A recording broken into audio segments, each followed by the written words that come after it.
We at RBMI believe in applying the adult learning principle of learning by doing. Our constant endeavor is to help the students learn from the industry experts, explore what interests them, and gain practical skills.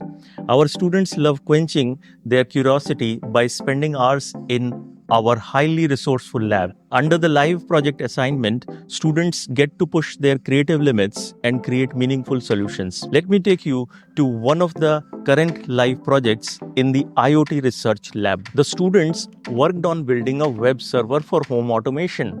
As the name suggests, home automation involves introducing a degree of computerized and automatic control to certain electrical and electronic systems in a building. To make physical changes to the device, the user triggers actuators, the physical mechanism like smart light switches, motorized valves, or motors that allow devices to be controlled remotely.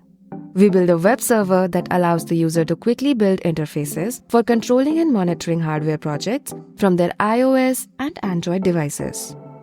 There are various benefits of home automation. It is time and cost effective, highly convenient for the elderly, and make it easy to access all the appliances in just a click.